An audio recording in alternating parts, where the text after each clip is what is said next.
binding. It has become legally binding. And so Article 1 of this instrument says that man is born free and equal in dignity and rights. He is endowed with conscience and should act towards another in the spirit of brotherhood. So it is this brotherhood which enjoins us to know that wherever we are, however we are, irrespective of our status, irrespective of the privileges we have, we come from one source, and that source is the great creator. I don't know how you call him, or how you call him, but we know that we are created from the great person. Others call it God, others call it Allah, and others have different names. I'm sure in Ghana they will have different names.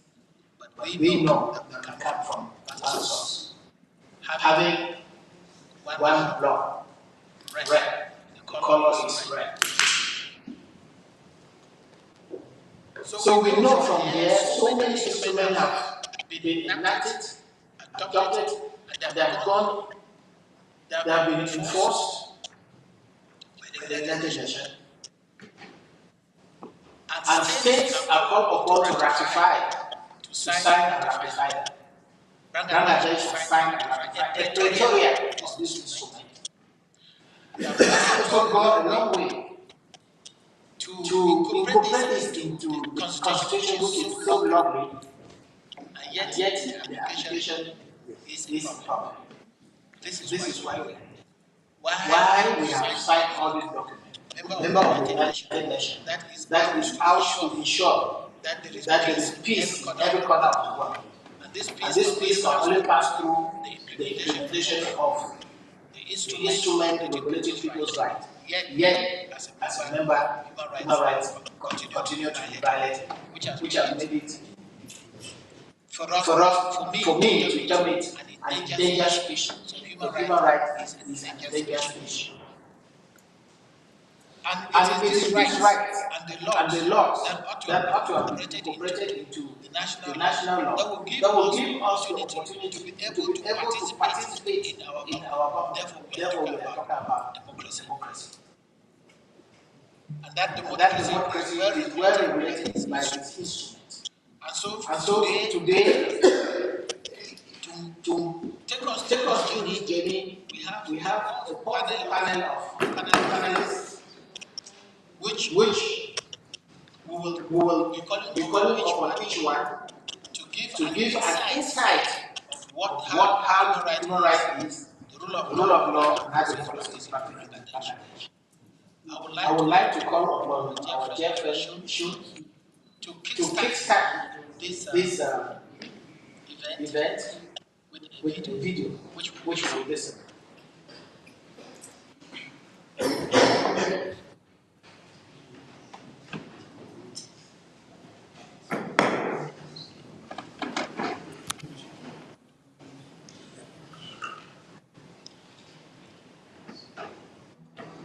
How Dr. Youth your world and the combination of forms where agencies is one let alone fundamental minds like the all these tools claim to make ways in this country's most always a on-return attention or technologies of interim without any election. And when we enter international rights also acts in decision the West for a so-called process and international rights access, organizations, politicians, lawyers, journalists, raise their concern very beginning. Use didn't pay attention to this concern. Given the evenly challenged backlash that this is not part of the global violence, this is a moment of concern. Many governments are condemning violence and police and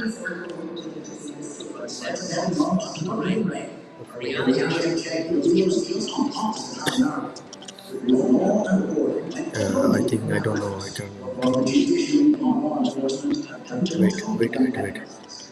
Wait. Sound effect. Interview test. Wait now. Curb on freedom of movement for women and girls roiled the nation. Let's take a look at how rights abuses exacerbated in the country, extrajudicial killing and custodial death by law enforcement. Since August 5th, at the behest of Bangladesh Army, joint forces, troops are also empowered with magistracy power and following our monthly status of killing under law enforcement. Atrocities against minorities. We have a responsibility because we enable our nation to be free and independent. Now, whatever the change of government in Bangladesh, it cannot be acceptable that religious minorities are persecuted in this way. Attacks on followers of Sufis and shrines.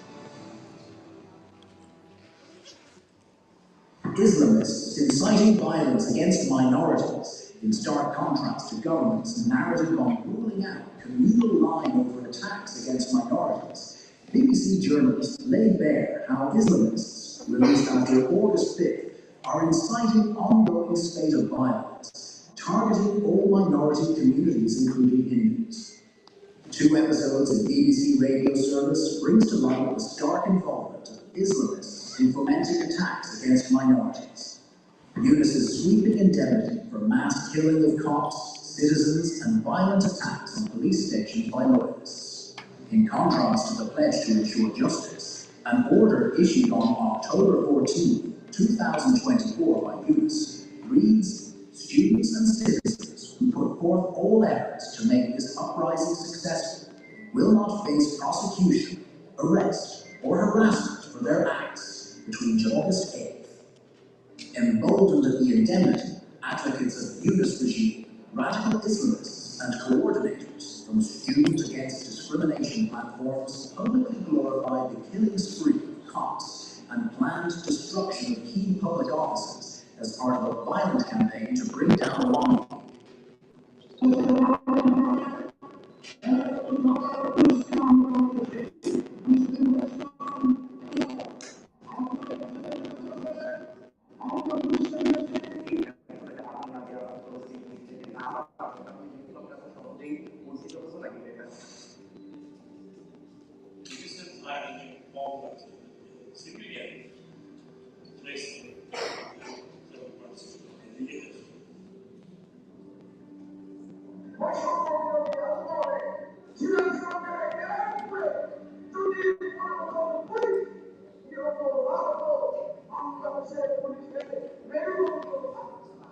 By such public admission of killing, the decree justifying no legal action against violence perpetrated by supporters of Eunice has been likened by rights activists as an act of widespread indemnity granted for perpetrators who killed police, minorities, citizens affiliated with Awami League, aimed to bring Eunice in power and solidify his grip on power. No justice for killing of at least 318 people under Eunice regime. INO Shalish Kendra, a leading human rights organization, reported. Massacre of Awami League activists. At least 171 citizens were reportedly killed in the form of lynching, arson, and other forms of violence. According to accounts of family members, tens of thousands of party activists and leaders in almost each unit of 4,573 units in all the 64 districts across the country subjected to physical attacks, and their houses and business were looted and vandalized. Hundreds of activists are feared, killed as their whereabouts are unknown for months. Due to impunity for killing of Awami League leaders and activists, there has been no let-up in the extrajudicial killing spree even after 6 months. Rather, the cycle of vengeance and erosion of rights only compounded. Violence against women, safety of female population, from clothing to workplace and movement, under unity reigns supreme. Death of freedom of press. The claim of Dr. Eunice to uphold freedom of press emerged out of the biggest hoax in 6 months, as not only journalists are suppressed with meticulous design of false lawsuits, arbitrary arrests, unlawful incarceration, but also a record number of headquarters of media outlets came under attacks. Since August 5th, offices of at least 19 media outlets are torched and vandalized, highest since the country's history, according to DW Bandit Service. Mass arrests and arbitrary detention, brutal crackdown. At least 13,540 people were subjected to mass arrests and arbitrary detention from August 2024 till January 2025. In 20 days of February, at least 12,500 were detained in political cases. No justice in court. Victims of mass arrests denied of legal rights. Reports reveal critics of Yunus regime who have been subjected to mass arrests were attacked inside court premises on a regular basis. Denial of academic rights of students. Over the space of the last 6 months, tens of thousands of students who were opposed to Yunus and his allies were attacked inside campuses, even barred from attending examinations, denied of academic rights, and their certificates have been cancelled by university authorities. Only because of political belief or alignment with the Awami League's student wing, scores of students were murdered, abducted from their home, and even thrown behind the bars. Now the questions over Yunus gaining undue privileges to expand business empire.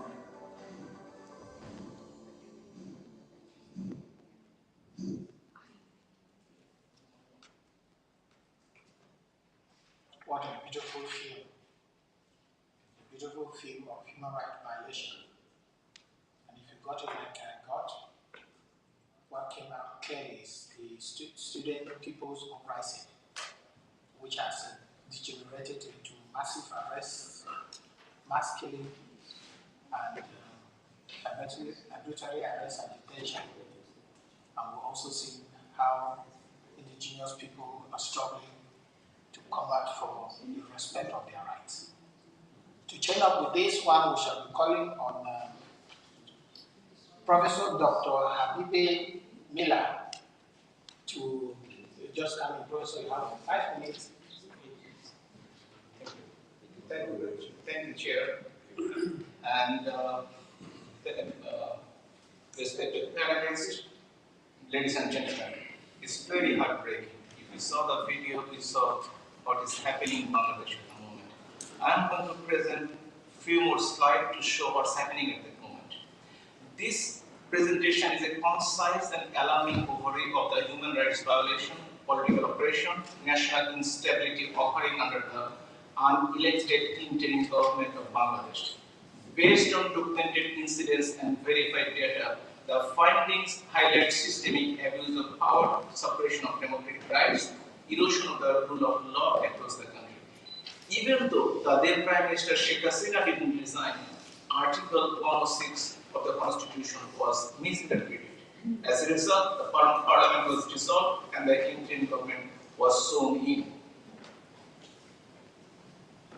If you see this slide, at least 637 people were killed in mob lynching from August to July 2025.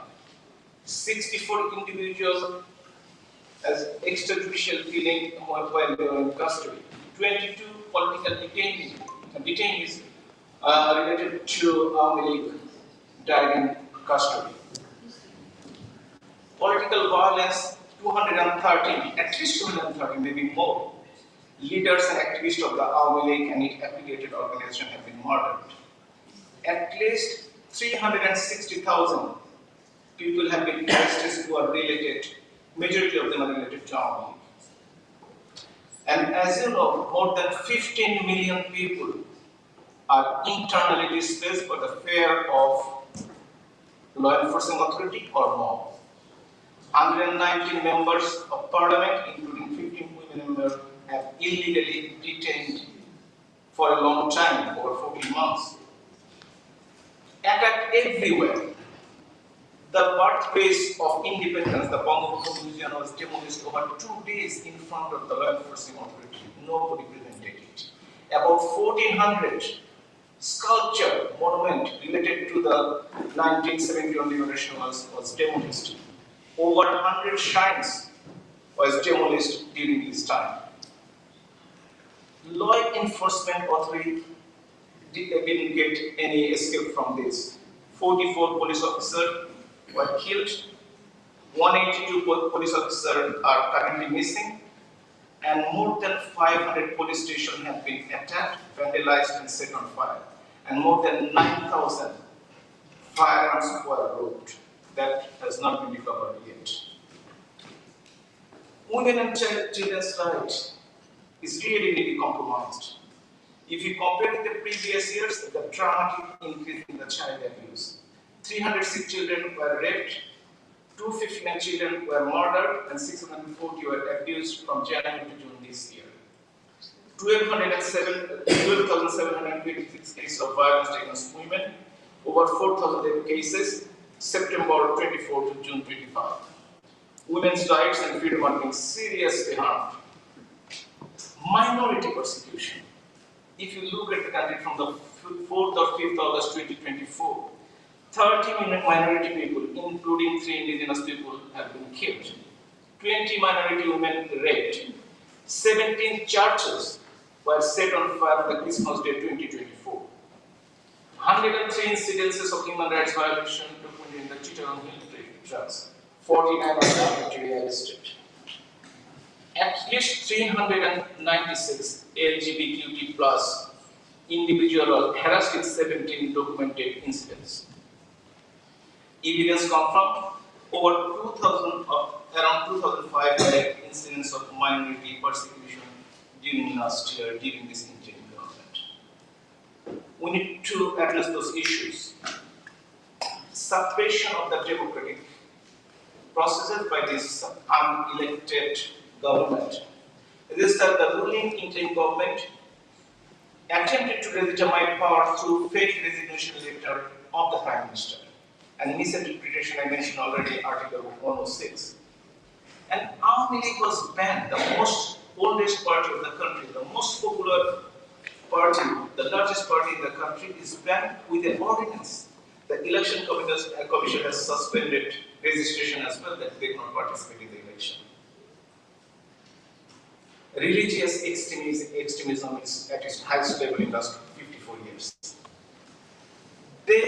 At least 300 militant suspects have been granted bail despite of their serious charges. Media under censorship. 184 journalists' accreditation card has been removed or revoked. 266 journalists are implicated in fabricated murder cases. 14 journalists have been arrested on false charges. Media houses are facing threats and vandalism over the last 14 months. If you see that over 182 factories have been closed for the last 14 months and resulting job loss of more than 100,000 people. Bangladesh National Human Rights Commission was dissolved by the resignation of the member. This has not been formed yet.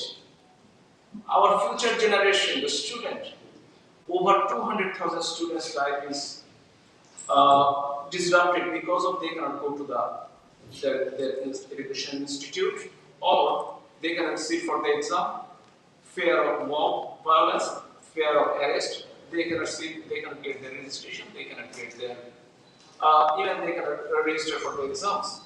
So there is a huge disruption of the educational life, and also teachers are getting mob attacked by mob violences. I just want to show the Nobel laureate, Dr. Muhammad Yunus, who has a worldwide, very big image, but what he has done over the last 14 months. He has expanded his wealth and business. 666 crore taka, which is about $55 billion of Gramin Kollan was waived. The exemption he got for 5 years tax for Gramin Bank, and also he got the ownership of Gramin Bank from the government 25 to 10%, and he also got approval of the digital wallet, manpower license, and universities. Human Rights Commission published a report. And that was really what they wrote. The report has not been edited according with the United Nations editorial standard. If you cannot maintain the editorial standard of the United Nations, why do you publish a report? That report is methodological and limitation and weakness it has. Defect in validation process and biased information. I can do it, explain everything, but I cannot do it now. So we have published, I handed over to the Human Rights Commission today. The preliminary report will give the final report very soon. And what is our recommendation at the moment? Restoration of the civil rights. 30 seconds to do that. Improvement in law and order and establishment of an independent judiciary in Bangladesh. Number 2, impartial investigation and justice for all human rights violations and criminal acts committed by the state or state-backed forces. Number 3 and important, immediate, free, fair and participatory election, including all political parties under a neutral caretaker government. Thank you all. Thanks for patience here. Thank you very much. Thank you very much. I know that if they give you 2 hours, you will not even be able to exhaust what is in the small hand. And it is only a person like you who could have given this balanced statistics, balanced reporting, because sometimes we speak as if the population does not also commit abuses against government officials, like the ones you have just presented that have been committed against security officers. So that is it. And we are moving on to our next speaker, who is no other person than Mr. Paulo Kasaka. Please take the floor. Thank you, Mr. Chairman, and allow me to congratulate you for this initiative. The Center for Gender Justice and Women Empowerment did the right thing, inviting the International Forum for Secular Bangladesh and most, in particular, the Global Center for Democratic Governance for this organizing this meeting. And we just heard Professor Miller. He has an impressive array of reports on the situation of Bangladesh. The last one he mentioned is perhaps the most impressive, the one on the UN Human Rights Commission. It is very impressive because I think very few people understand, and I would even say in Bangladesh, that the humanitarian and I would say international dimension of the crisis in Bangladesh has really no parallel. Because of course, if we go around the world, we can see a lot of disasters, a lot of human rights violations in Africa, in Asia, even sometimes in Europe. But what is happening in Bangladesh is, to start with, the most similar materialization of Orwell's romance. I mean, everything is done in the name of the opposite of what it is done. Sharia Kabir is obviously the most clear example. A man that dedicated all his life to combat genocide, a journalist, a speaker, a thinker, he is accused of genocide. The court that was organized to judge the criminals for the genocide is taken over by the lawyers of the genocide killers. There are, according to the latest figures I just got, 50,000 fake accusations. Most of them anonymous. It's very simple. You want to eradicate some inconvenient person, be it a journalist, a politician, a professor, you just fabricate an accusation for assassination. Some of you that are in the room, you already tell me, and now I have many other testimonies. Sometimes these accusations are absolutely hilarious because people are supposed to have committed murders at the same hour, at the same time, in completely different places where they were actually even in other countries. It's absolute, everything is invented. And everything is invented for the purpose of terminating democracy. Because once again, was done on the name of democracy, but what is the prospect? Why did Mr. Yunus need 18 months for so-called reform? Well, for exactly getting the numbers that we just got from Professor Miller, to get 15 million displaced people, people that have to run away from their homes to escape murder, persecution, or false accusation within Bangladesh. A very high number, undetermined number of those who had to escape the country. Some of them, as himself, running serious risks to cross illegally the border. Some others are in the process of refugees. Nearly 400,000 political leaders in prison.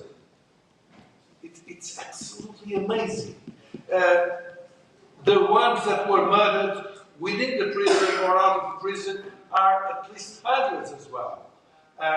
And the objective, very clearly expressed by some of the Islamist groups like the Jamaat Islam, is to finish the country. To finish, to end the procedure that made Bangladesh independent in 1971. So to finish, and that's with all due respect for every nation, for every people, for every island in this world, but it's not, one of these places that nobody knows of, lost in the Pacific. No, it's 200 million. It's one of the biggest countries in the world. And the project is to erase this country. To say, no, it has no reason to exist. Those who made the liberation war, we erase them. We destroy any sort of memory of their existence. The monuments, the houses, the scripts. We rewrite history. Now the history is being rewritten for the curricula, for all of the story to be erased. So this is the worst nightmare. I think that Mr. Orwell perhaps he would have been surprised how reality managed to overcome his worst nightmares. And this is what is happening. And this should be the center of all those who believe in human rights. All of those who think that everyone has the right to these human rights and to nationality and to language and to a fair and human living. Everyone should be concerned with it, be it in Bangladesh or out of Bangladesh. I am very concerned with it, perhaps because I did have the opportunity of knowing your country, of being in your country, of understanding a bit of what is happening. So, thank you so much, Mr. Chairman, for the time you gave me. And I would just allow you to say 5 seconds one thing. In these conditions, all elections are a fraud. We cannot allow this to be.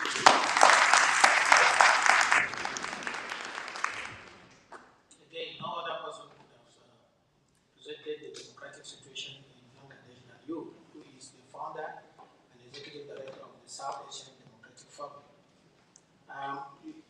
The key human rights instruments that empower people to participate in the government is Article 25 of the Constitution on Political Rights. And it simply says that the will of the people shall be the authority of all governments, which shall be expressed in a very genuine, chaotic elections. This we should know. If there is any tension of it, then we cannot accept it, as he has said it.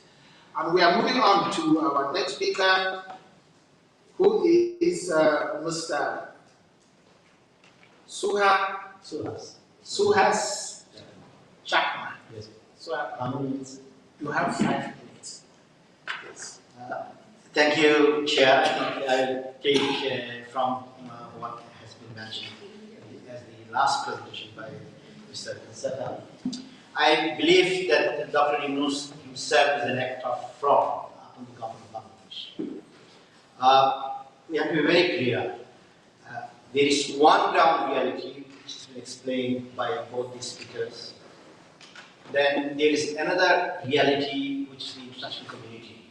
They believe that there is reform.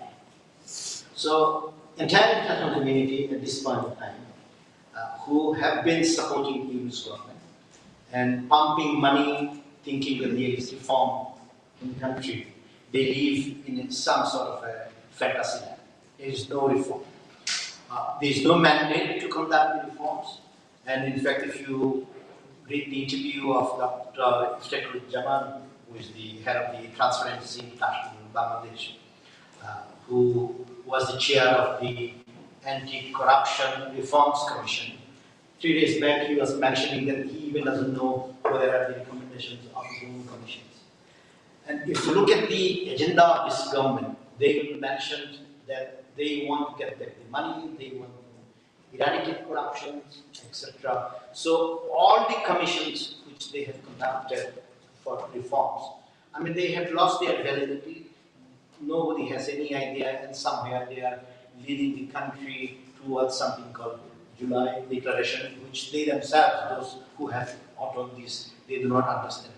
I think we have to understand one thing, that people believe that Dr. Yunus actually has faith in the rule of law. Everybody believes that he's a Nobel laureate, he got the Nobel Prize of Peace, but he has no belief in human rights. If he had believed in human rights, then he would have at least appointed, after sacking previous members of the National Human Rights Commission on 7th November 2024. It's about a year, he has not appointed even his own favorites. So this shows that he has no commitment. And somebody who has been following the Chittagong contract issue, I would say, last year, 2024, on 19th and 20th September, when the students organized something on March for Identity to assert the identity of the indigenous peoples, they faced serious human rights violations. The government had appointed one-man commission of inquiry. That report was supposed to come up in 2 weeks. It has not come up. This year, September, about 3 or 4 days back, on 28th September, we again faced the same situation. Once again, they formed a committee by 5 officials from the districts. Then there will not be any inquiry or findings. So nothing has changed. And this is reflected from the fact that when they had the Constitutional Reform Commission, they did not include either a minority or an indigenous peoples. So legally speaking, both the minorities and indigenous peoples don't exist. Their existence is denied in the country itself, and there is not a single reference to indigenous people. So human rights situation, if you look at Chittagong contracts, if you look at the minorities in the country, it has deteriorated to such an extent that I think it's fair to say that there is anarchy in the country. You survive on your own unless you belong to the NCP, BNP, or one of the ruling parties, Jamaat-e-Islami. So there is no rule of law. You can't go to the police station. Police is not for you. So that's in mainland Bangladesh. You can imagine what happens in the peripheries, like the Chittagong complex. Now the question is, in my conclusions, what's the priority of this government? I think the priority of this government is to actually manufacture lies. Everywhere, when we talk about freedom of opinion and expression, the UN as well as the international community has been saying the government should not be satisfied with the truth.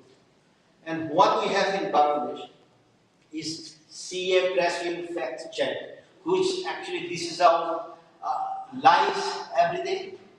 From somewhere they will pick up, it's funded by the foreign government. I don't want to mention the name who are funding this CA press review facts check. Now if the government becomes the sole guardian of the truth, then obviously the truth shall never come out. And that's what we had seen in the last interview which he gave to journalist Mehdi Hassan. And he effectively denies all the atrocities committed on the minorities, indigenous peoples, as well as human rights violations in the country. So he gave 3 priorities in that interview. First priority for him is reform. As I said, he himself doesn't know where the reform comes. The second priority, which he said, is prosecution of Prime Minister Hasina and those who were involved. And we have been told by the previous speaker that those who are the defenders or the defense counsel of those who committed genocide, they have become the lawyers, judges, etc.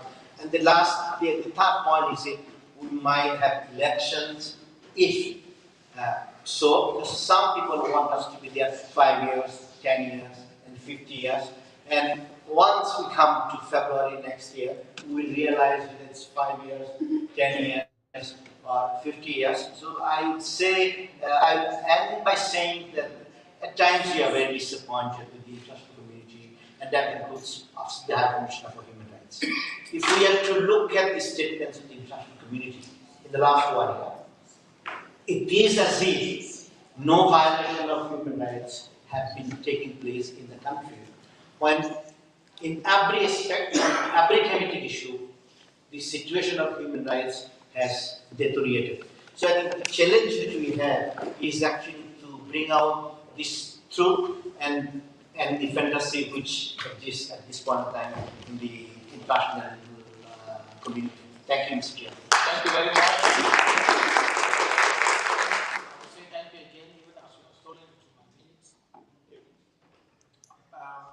What stands out clear in this presentation is that minorities are left out in the governance in Bangladesh.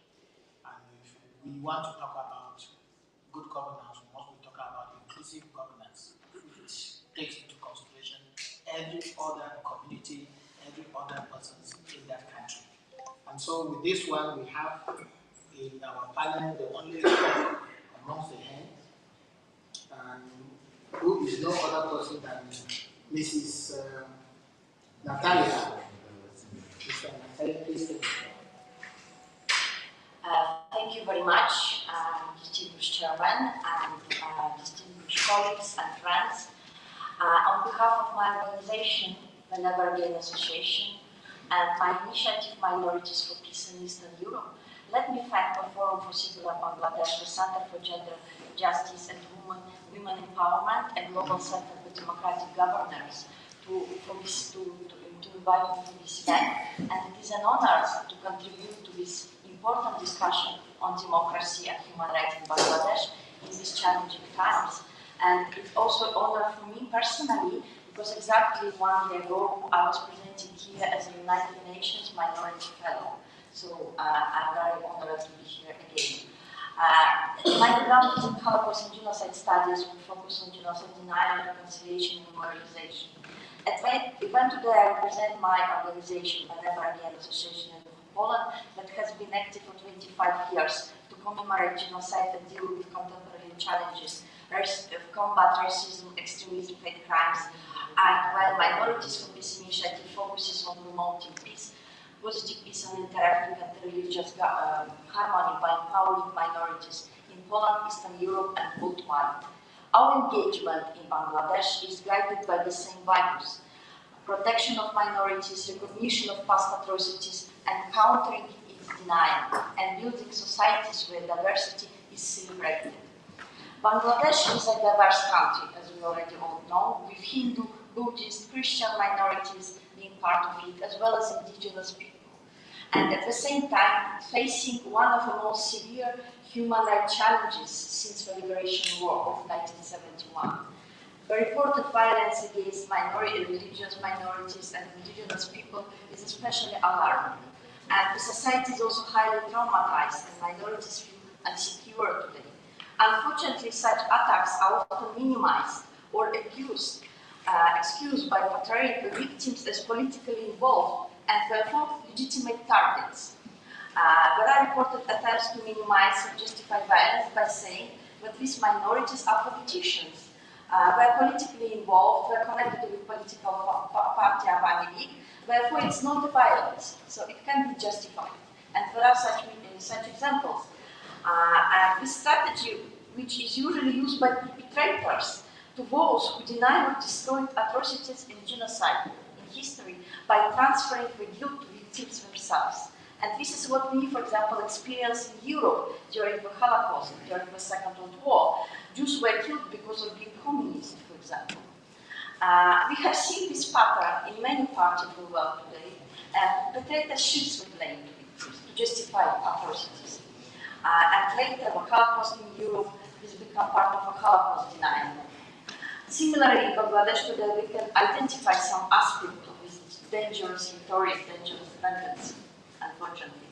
And the process of dealing with the past, and I wanted to mention this, it's very important. We know that Bangladesh is a post-genocide society, and to a large extent, many challenges that Bangladesh is facing today are consequences of incomplete process of dealing with the past.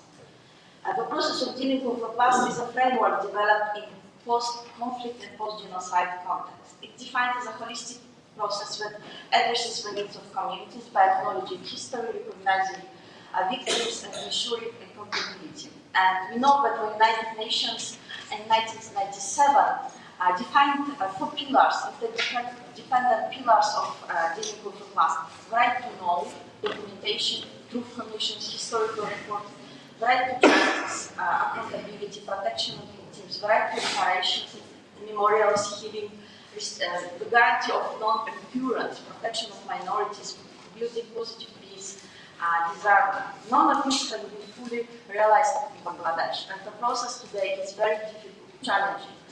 And yes, together with our Bangladeshi colleagues, such as writer journalist Shakar Kabir, the former president of the Forum of Secular Bangladesh, who was mentioned today, we had a privilege in Europe, in Poland, worked with him to promote dialogue, remembrance, non-violence, to contributing to the process of dealing with the past in Bangladesh, but also in Europe today, in Poland.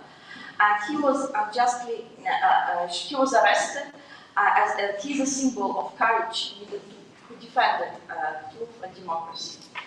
And just to mention that I met Shakar Kabir in Dhaka several years ago during a conference, and since then we have been working closely together to commemorate genocide and to bring a process of dealing with the past in Bangladesh, and he's very much respected in our part of the world. He was the first journalist from Asia who interviewed Lech Walesa, the first democratic president of Poland, covering democratic changes in Europe over 30 years ago, and he published a book in Bengali.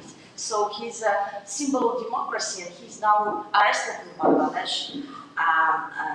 Yes, and just to mention that our global campaign in support of Shakar Kabir included such organizations who supported him as the Genocide Watch. It's one of the leading organizations against genocide, and Gregory Stanton, its founder, Global Project Against Hate and Extremism, and many others. And one thing I would like also to mention, as someone coming from Eastern Europe, and you know I come from Poland, and it's a frontline country. Yes, just to say that there are many countries where there are political prisoners today. And for example, Russian Federation today has many political prisoners, and I think Bangladesh is moving dangerously in the same direction with so many political prisoners, and Shakar Kabir is an example. I would skip everything just to say that what is important our global solidarity and global efforts to support people in Bangladesh and promote non-violence and truth and justice. Thank you very much. Joy Bangla. Thank you very much. That was the only cock amongst the hens. And I will not go far. My closest neighbor is the one who will take the next speech, Mr. Chris Blackburn. Please take the floor. Thank you. First of all, I want to thank the hosts. It's a privilege to be here in Geneva to talk about Remember, we have 5 minutes. our shared commitment to human rights, to truth and to justice. And it's in that spirit that I must speak about Bangladesh today. A country whose people rose in 2024 wanting change, but whose present is now marked by violence, denial, and a dangerous attempt to vandalize the history of Bangladesh itself. Let me begin with a reminder. In March of just this year, a collection of the world's leading human rights organizations, Human Rights Watch, Amnesty International, the Committee to Protect Journalists, issued a powerful joint communique letter to the interim government, and which landed on Mohammed Yunus's desk. In it, they warned of continued mass arbitrary arrests, indiscriminate jailing, the harassment of journalists, and rising threats to minorities and the vulnerable in Bangladesh. They called for a repeal of abusive laws and urged the interim government to protect freedom of expression and to guarantee accountability for abuses under its rule. The message was simple. A revolution without human rights protections should be no revolution at all. Then 6 months later, the warnings have proved tragically correct. On the 23rd of September 2025, just a couple of weeks ago, in Chagrig, a district near Chittagong, a 12-year-old indigenous Mama girl was allegedly gang raped and sexually assaulted. The community responded with peaceful protests demanding justice and safety. Instead of protection, they were met with bullets. Security forces opened fire on demonstrators, killing at least 3 people. More than 60 indigenous shops and 15 homes were looted and burned to the ground. In one of the most vulnerable corners of Bangladesh, violence was piled on top of trauma, leaving a child suffering unacknowledged and an entire community stigmatized. What followed after was just as disturbing as the violence itself. Instead of accountability by the interim government, there was denial. The Home Affairs Advisor dismissed the unrest as a foreign conspiracy.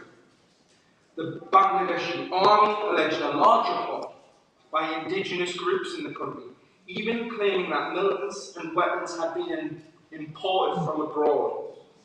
Senior political figures went so far as to call the rape allegation fake. These words were later retracted under public pressure in Bangladesh because of the media and public outrage. But the damage was already done. This was not the language of justice, it was the rhetoric of impunity. It was victim blaming masquerading as governance. But this was not an isolated incident. The tragedy of Kagwachari is a part of a broad pattern in Bangladesh. The interim government under Mohammed Yunus, instead of building the foundations of justice, is allowing denial and deflection to become its daily practice. It continues the dark tradition of arbitrary detentions and intimidation, and it is allowing extremists to dictate the terms of public life. And it is attempting something even more dangerous, and that is rewriting Bangladesh's history. We must remember the interim government denied that Mahdi, Sufis, Hindus, Buddhists, and Christians were under attack last year. The BBC sent Sarah Zan to investigate, and they found that yes, they had been under attack, despite Yunus's denials to the world. The interim government then tried to discredit the BBC and human rights activists, saying their work was flawed. Ladies and gentlemen, this isn't reform. Obviously, I need to keep this fairly short. We must be absolutely clear about this. When governments deny the reality of rape, they do not protect society. They give license to predators and the perpetrators. When they blame foreign conspiracies for communal unrest, they do not restore peace. They encourage further division in society. When they allow radical Islamists to redefine history, they do not build unity in Bangladesh. When they try to erase the sacrifices of 1971, this is shown that they're on the path of denial. And denial is a weapon.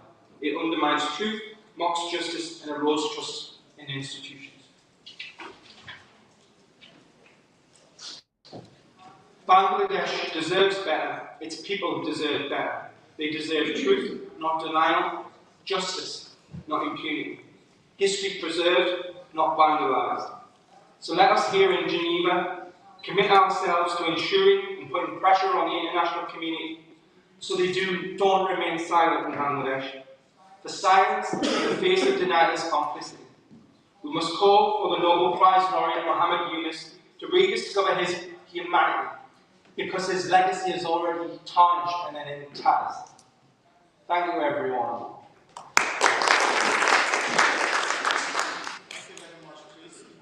From your statement, we captured that of all the violations, there is a denial. And when the denial is perpetrated by the highest authority of the state, it means that there is no mercy.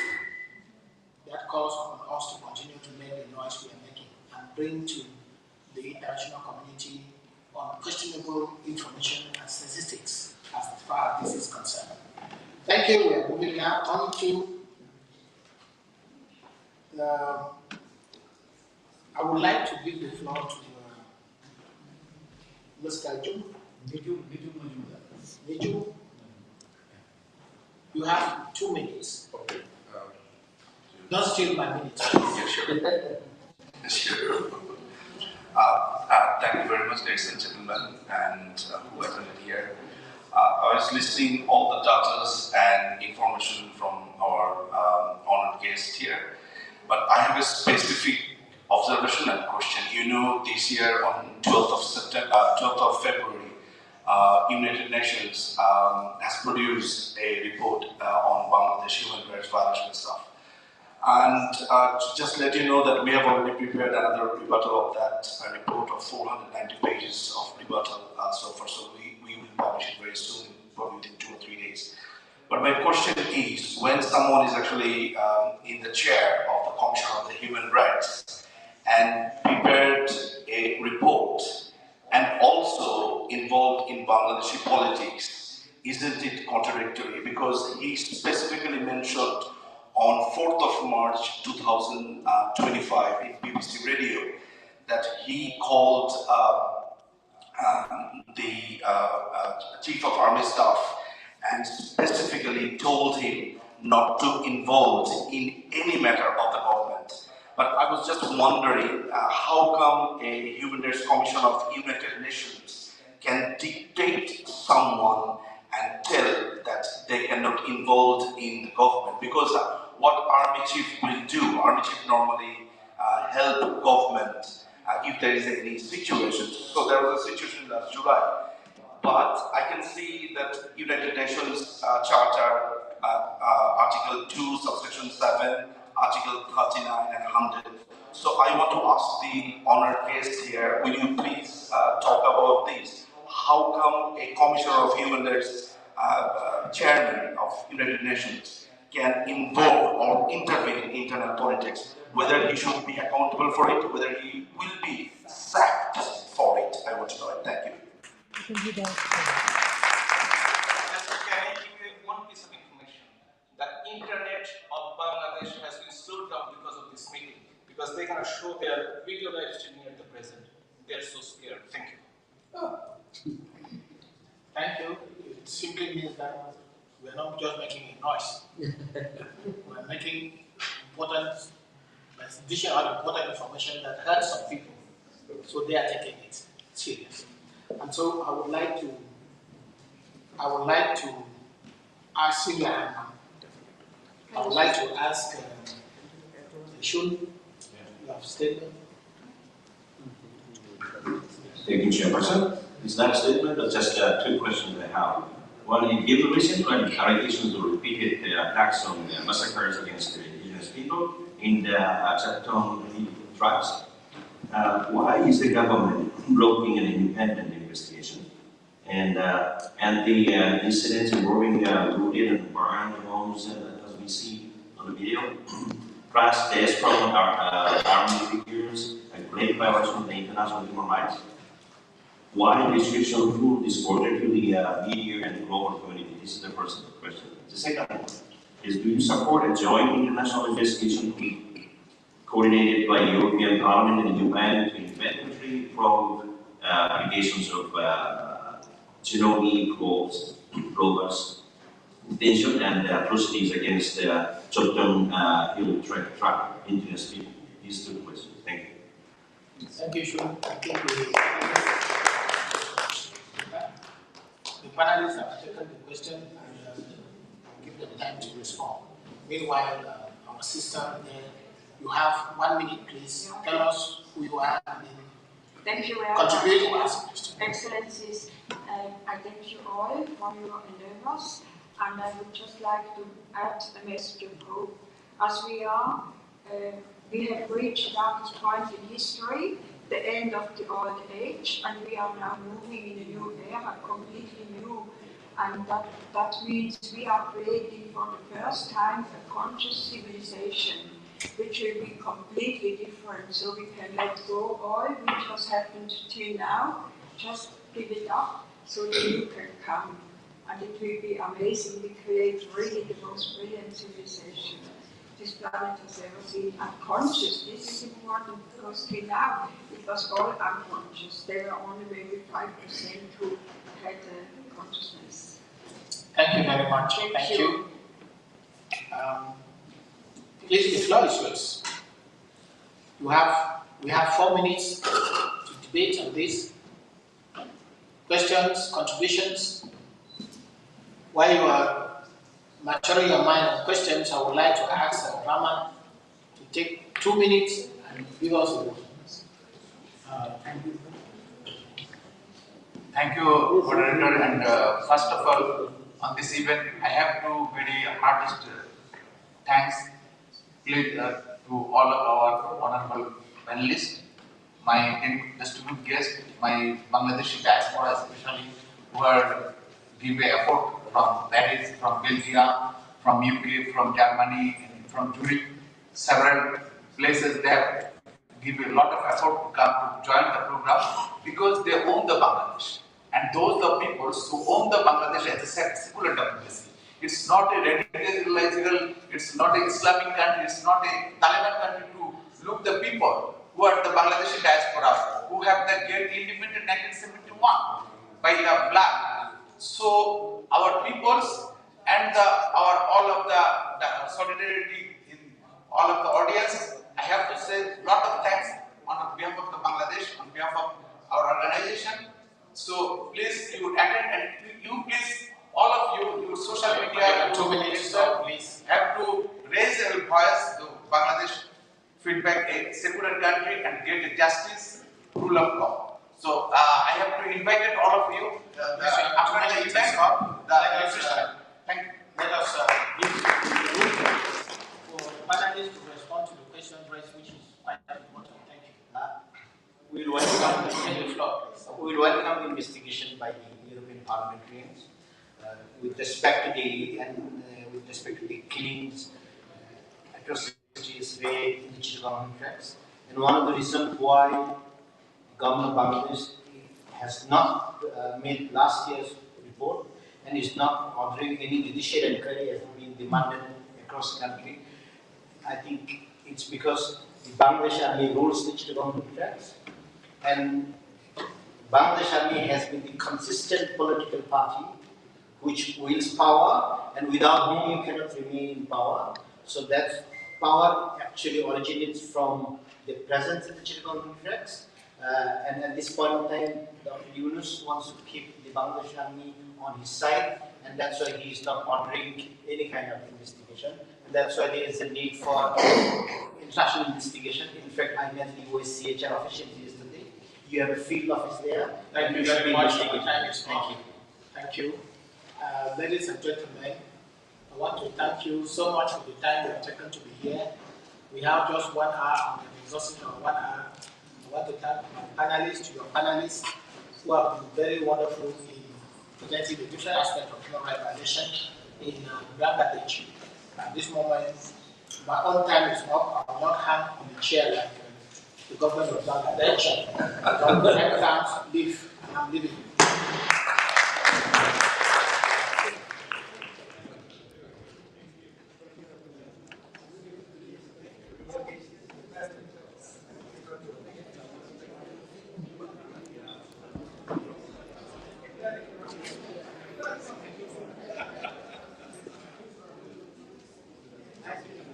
That's good.